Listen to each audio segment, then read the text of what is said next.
Wonderful to be here. And I just want to say I am not a paid spokesperson for Etsy, in case you are wondering that as my talk evolves. But it really is a fantastic example of some of the things that I'm talking about. So I am studying the sharing economy. Sharing is really important. It's probably, I would say, in economic terms, if not the most important concept or term to think about in today's world, at least one of two in its connection to inequality. Because I think if we think about a lot of the incredible statistics that Gus was talking about, or the problems that we're facing as a country, inequality is very much at the root of them. And one of the things that I think is least well understood about environmental issues, climate in particular, is the role of inequality in driving bad environmental outcomes. And the fact that more unequal places have much more environmental degradation, that the core of our environmental problem, the core of the climate problem, is inequality, both economic and political. We know in this country that political inequality is key to the inability to get action on climate. So sharing is really important. And I'm going to talk about the sharing economy, which has emerged, particularly in the last year since the downturn, the financial collapse of 2008. I wanted to start by reminding us that sharing is not something that was invented by Zipcar, much as they might like to claim it. Sharing is something that has gone on forever. There was sharing before the internet. What was different about sharing before the internet and these incredible sharing platforms that we have now is that sharing was done largely among kin, near kin, basically people who knew each other. What the new sharing platforms are allowing us to do is create sharing, including very intimate sharing, the sharing of one's home, the sharing of one's land, the sharing of one's car, with strangers. And to do that in ways which are actually more or less safe. And that's what the platforms allow us to do. But this is a tool library. Tool libraries became very popular in poor African American communities decades ago because there are a lot of people who like to work on their homes, needed tools, but tools are expensive. This was sharing out of necessity, something that the middle and upper middle class stopped doing in America the prosperous in the post-World War era, but that since the downturn is that the sort of erosion of prosperity as we have typically known it is one of the things that has been driving the sharing economy.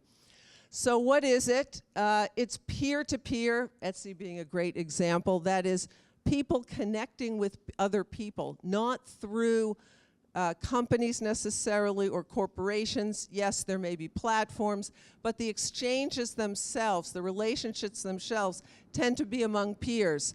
They're exchanging used goods. They are sharing idle capacity and assets. That's the terminology that the field uses, but that's if you have a room that isn't being used, you could turn it into couch surfing or Airbnb.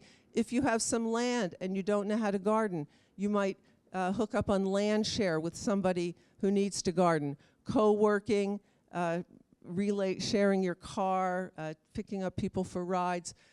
The wonderful leftover sharing that's going on in New York City where people join a group and if they made too much for dinner, somebody is going to come to their door, pick it up and give it to someone else who doesn't have enough that night. The sharing of finance, service bartering. These platforms and organizations, because they're not all digital, although I'm going to mostly talk about the digital ones, are both nonprofit and for-profit organizations that you have monetized and non-monetized dimensions. There are gift economies here, there are exchange. So let's just look at a couple of them. And I want to start by saying that this sharing economy is part of a larger or a sort of, not necessarily larger in I mean, it is larger in some ways, but it's part of something that really got going earlier, which is the so-called peer production or collaborative production activity that was going on in software and arts and content on the internet. And that a big part of why so many young people are sharing today in areas like lodging and transportation and food is because they started sharing files and content when they were back in high school. And if they were developers, software programmers and so forth, they might have created Linux or Firefox, or they may have contributed to Wikipedia. These are all incredible products of enormously high value, real economic things that were created without money. They were created because people believed in them. They gave their time, their creativity, their intelligence, their talent, their effort to make things not for money. And that's one of the really important things about the sharing economy, is that it is motivated by more than money, and it is therefore taking us into a whole new kind of economy that's operating very differently. And these are just some of the examples: couch surfing, free cycle, Yerdle, started by Adam Werbach, who was a friend of New Dream for many years. Fastest growing form of transportation in the world is bike sharing. Here's the Kickstarter, the sharing of money, this incredible increase to, in this year, $6 billion of crowdfunding going on. I mean, we are now talking about real sums of money. This is something that is scaling very rapidly, and that's one of the really exciting things about it. I am studying, as part of my project with the MacArthur Foundation, the role of the sharing economy in creating a sustainable economy and society with new forms of both self-provisioning, that's what I talked about in my most recent book, Plenitude, but also the community provisioning that New Dream is working on wonderfully with the collaborative communities. So I'm doing a series of in-depth case studies of sharing organizations and platforms. And I started with time banks, which are some of the most basic, some of the least digital. Time Bank is an organization in which a new kind of, it's often called an alternative currency, a new kind of economic relationship is created among people. It's time. You give a certain amount of time into the community. You might babysit for someone, maybe you cook for them, maybe you go and fix something in their house, whatever it is. The number of hours that you spend creates a credit in your account, and when you get services from somebody else, your account is debited. So it's a time currency. And it's very interesting. It was originally started in a period of high unemployment in the 1980s, when the problem of the unemployed feeling economically worthless and feeling personally worthless, because having a job is so central to our identities in this society. And since then, time banks have, thank you, you noticed, very dry mouth. Time banks have developed in lots of places. New York City has a time bank operating out of its Office of Elder Affairs. I don't know if that's their senior affairs. There are time banks of formerly incarcerated persons. There are all kinds of time banks. I live in Boston. We have the largest volunteer time bank in the country. It's got a lot of people with graduate degrees. But a time bank is a way for a community to come together and provision as a community, and particularly allows people to live lifestyles with access to goods and services without having to earn money. So it means they can do things that they love and then spend some time working in the time bank to get access to goods and services. It creates the possibilities for new lifestyles. It also creates options for people who are unable to get into the formal economy, because we have growing levels of joblessness in this country, and that is something that, unfortunately, I think we can expect to only intensify over coming years. The old model of gin up the economy, rev up the economy to create jobs no longer works very well. It's not feasible from a climate point of view. We've got to get off that path, and I think it's unlikely to happen even if we try, as we still as a country seem to be.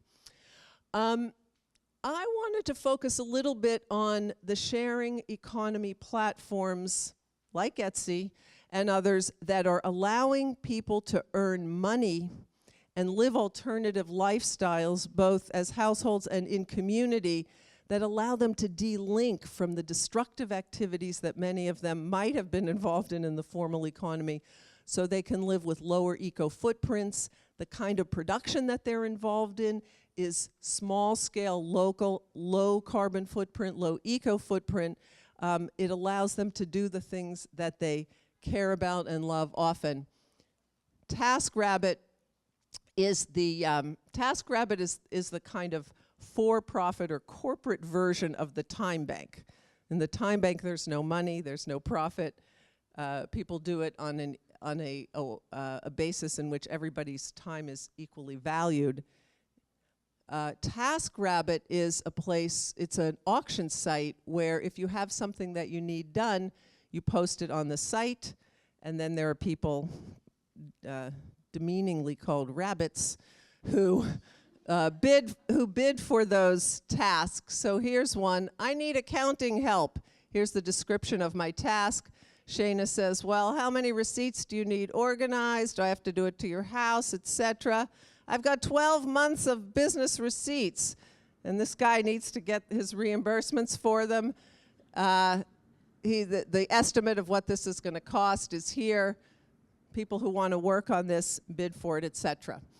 And here's another TaskRabbit, rabbit here in Boston. Anna D. She does house cleaning for $60.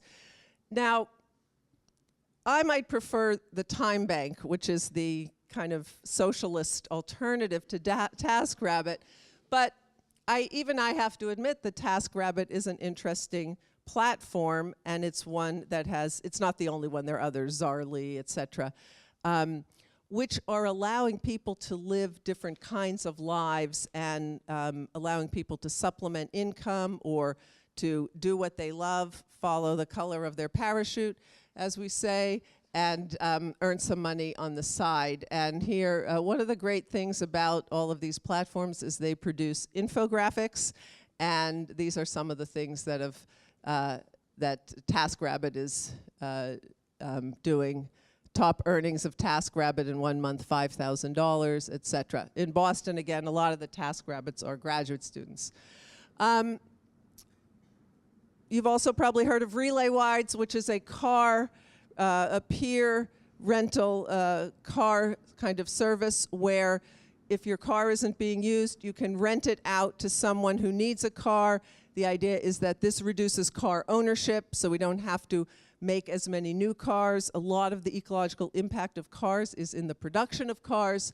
So Relay Rides is a site where, here's John, he's renting out his Subaru, and this is the reviews from people who have rented his Subaru. They really like it. They want to rent again. It was a pleasure. John's easy to work with. Here's a little more on the car. And this tells you something about why it's possible to do this among strangers, which is we have these so-called ratings and reputation systems which crowdsource information cheaply, efficiently, without having a middle company, which is the one who has to vet for the car and the renters and so forth. So it's a really interesting, highly efficient way of redirecting value across the chain from producer to consumer, more to the producers, more to the consumers, and less to the people in the middle.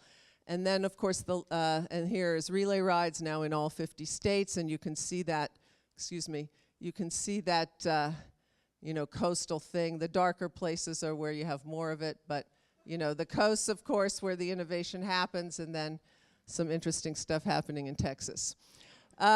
Finally, The last one I'll just mention is Airbnb, and we're doing studies of the people on both sides of these transactions in these cases. Airbnb, which is making a fortune for many people where they're renting out rooms in their home, and of course in New York there's been a lot going on around the legal dimensions of Airbnb, just something in the Times this week.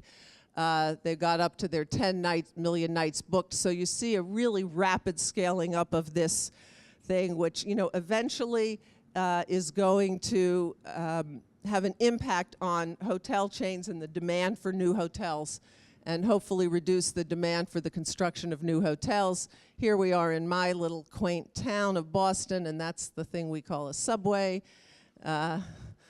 And these are pictures of the house and the wonderful Allston-Brighton neighborhood, so you don't have to stay downtown. Here are the ratings and reputations.